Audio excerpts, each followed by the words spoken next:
much. Thank you. I moved to America 12 years ago with my wife, Terry, and our 2 kids. Actually, truthfully, we moved to Los Angeles. Thinking we were moving to America, but anyway, it's a short plane ride from Los Angeles to America. I got here 12 years ago, and when I got here, I was told various things, like, Americans don't get irony. Have you come across this idea? It's not true. I've traveled a whole length and breadth of this country. I have found no evidence that Americans don't get irony. It's one of those cultural myths, like the British are reserved. I don't know why people think this. We've invaded every country we've encountered. But it's not true Americans don't get irony, but I just want you to know that that's what people are saying about you behind your back. You know, when you leave living rooms in Europe, people say, thankfully, nobody was ironic in your presence. But I knew that Americans get irony when I came across that legislation, No Child Left Behind. Because whoever thought of that title gets irony. Don't they?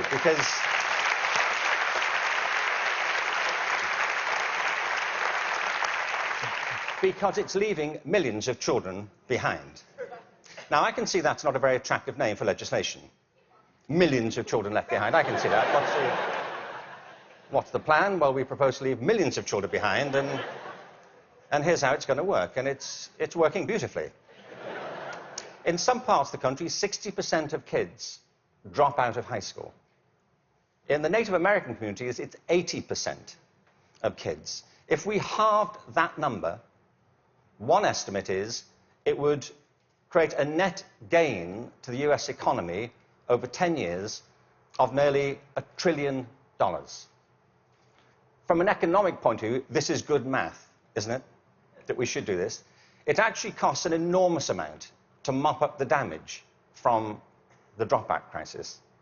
But the dropout crisis is just the tip of an iceberg. What it doesn't count are all the kids who are in school but being disengaged from it, who don't enjoy it, who don't get any real benefit from it.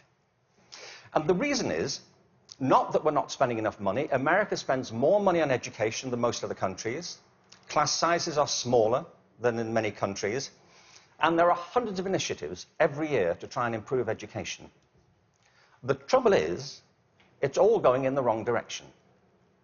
There are 3 principles on which human life flourishes, and they are contradicted by the culture of education under which most teachers have to labor and most students have to endure.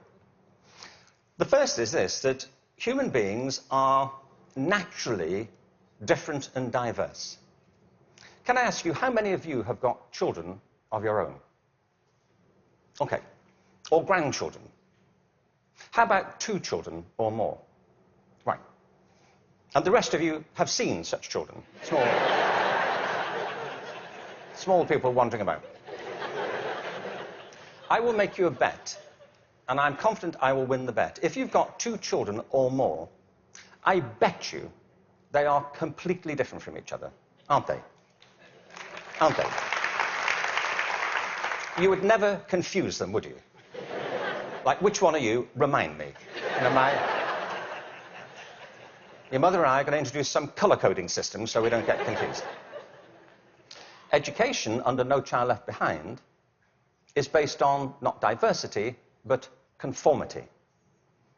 What schools are encouraged to do is to find out what kids can do across a very narrow spectrum of achievement.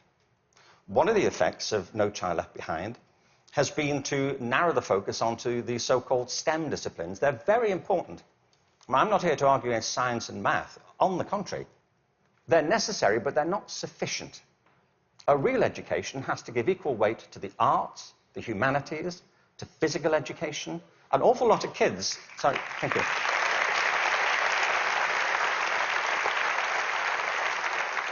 One estimate in America currently is that something like 10% of kids getting on that way are being diagnosed with various conditions under the broad title of attention deficit disorder, ADHD. I'm not saying there's no such thing. I just don't believe it's an epidemic like this. If you sit kids down hour after hour doing low-grade clerical work, don't be surprised if they start to fidget, you know.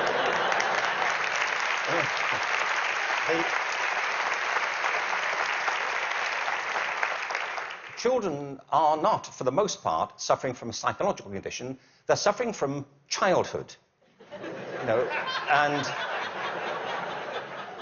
and I know this because I spent my early life as a child. I went through the whole thing. And kids prosper best with a broad curriculum that celebrates their various talents, not just a small range of them. And by the way, the arts aren't just important because they improve math scores. They're important because they speak to parts of children's being which are otherwise untouched. The second... Sorry, thank you. The second principle that drives human life and flourishing is curiosity. If you can light the spark of curiosity in a child, they will learn without any further assistance very often. Children are natural learners. It's a real achievement to put that particular ability out or to stifle it. Curiosity is the kind of engine of achievement. Now, the reason I say this is because one of the effects of the current culture here, if I can say so, has been to deprofessionalize teachers. There is no system in the world or any school in the country that's better than its teachers. Teachers are the lifeblood of the success of schools. But teaching is a creative profession. Teaching properly conceived is not a delivery system. You know, you're not there just to pass on received information. Great teachers do that. But what great teachers also do is mentor, stimulate, provoke, engage. You see, in the end, education is about learning. If there's no learning going on, there's no education going on. And people can spend an awful lot of time discussing education without ever discussing learning. The whole point of education is to get people to learn. A friend of mine, old friend, actually very old, he's dead. That's as old as it gets, I'm afraid. So, but a wonderful guy, he was. A wonderful philosopher. He used to talk about the difference between the task and achievement senses of verbs. You know, you can be engaged in the activity of something, but not really be achieving it. It's like dieting. It's a very good example, you know. There he is, he's dieting. Is he losing any weight? Not really. Teaching is a word like that. You can say, there's Deborah, she's in room 34, she's teaching. But if nobody's learning anything, she may be engaged in the task of teaching, but not actually fulfilling it. The role of a teacher is to facilitate learning. That's it. And part of the problem is, I think, that the culture of, the dominant culture of education has come to focus on not teaching and learning, but testing. Now, testing is important. Standardized tests have a place. But they should not be the dominant culture of education. They should be diagnostic. They should help. You know, if I go for a medical examination, I want some standardized tests. I do. You know, I want to know what my cholesterol level is compared to everybody else's on a standard scale. I don't want to be told on some scale my doctor invented in the car. You know, your cholesterol is what I call level orange. Really? Is that good? We don't know. But all that should support learning. It shouldn't obstruct it, which of course it often does. So in place of curiosity, what we have is a culture of compliance. Our children and teachers are encouraged to follow kind of routine algorithms rather than to excite that power of imagination and curiosity. And the third principle is this, that human life is inherently creative. It's why we all have different resumes. We create our lives, and we can recreate them as we go through them. It's the common currency of being a human being. It's why human culture is so interesting and diverse and dynamic. I mean, other animals may well have imaginations and creativity, but it's not so much in evidence, is it, as ours. I mean, you may have a dog. you know, and your dog may get depressed. You know, but it doesn't listen to Radiohead, does it? And, sit staring out the window with a bottle of Jack Daniels. And you say, would you like to come for a walk? He said, no, I'm fine. No. You go. I'll wait. I'll go. But take pictures.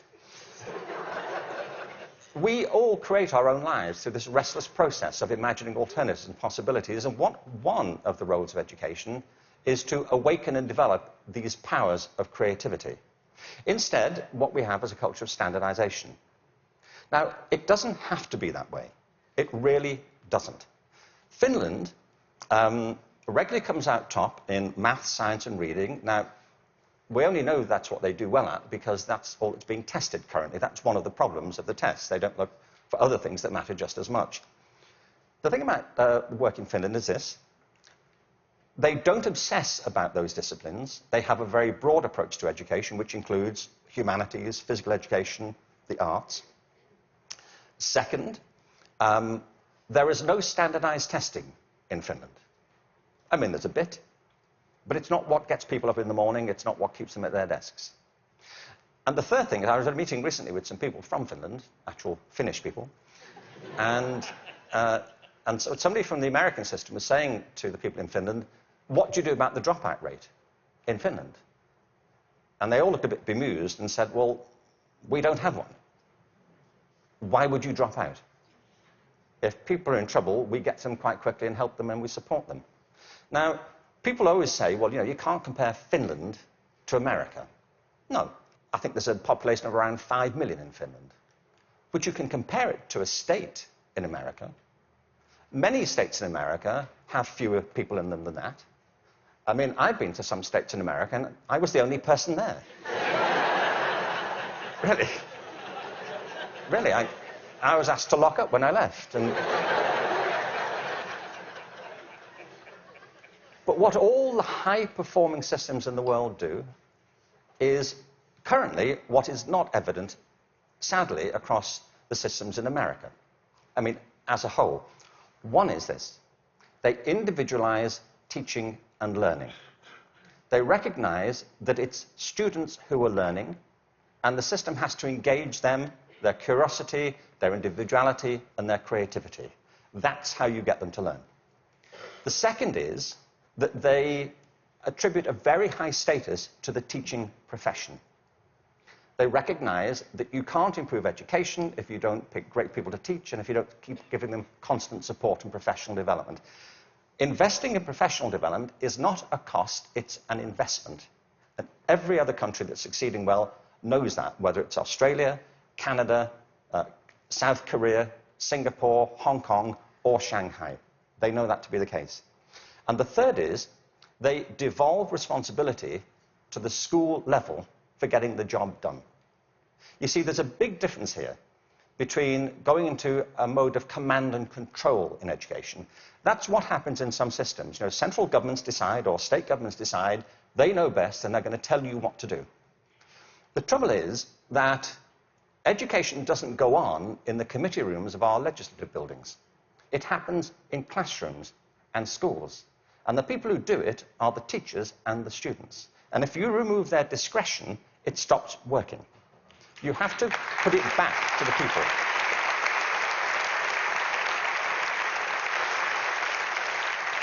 There's wonderful work happening in this country. But I have to say, it's happening in spite of the dominant culture of education, not because of it. It's like people are sailing into a headwind all the time.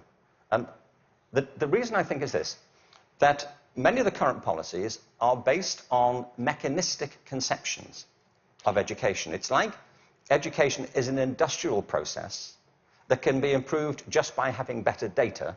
And somewhere in, I think, the back of the mind of some policymakers is this idea that if we fine-tune it well enough, if we just get it right, it'll all hum along perfectly into the future.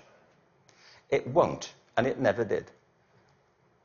The point is that education is not a mechanical system, it's a human system. It's about people. People who either do want to learn or don't want to learn. Every student who drops out of school has a reason for it. which is rooted in their own biography. They may find it boring, they may find it irrelevant, they may find that it's at odds with the life they're living outside of school.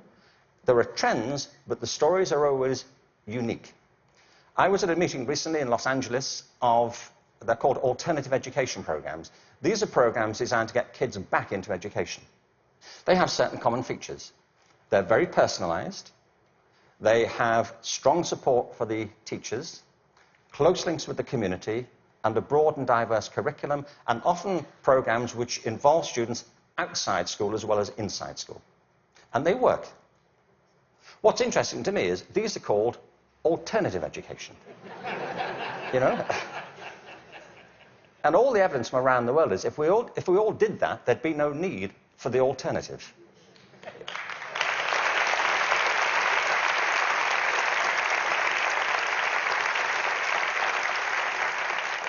So I think we have to embrace a different metaphor. We have to recognize that it's a human system and there are conditions under which people thrive and conditions under which they don't. We are, after all, organic creatures.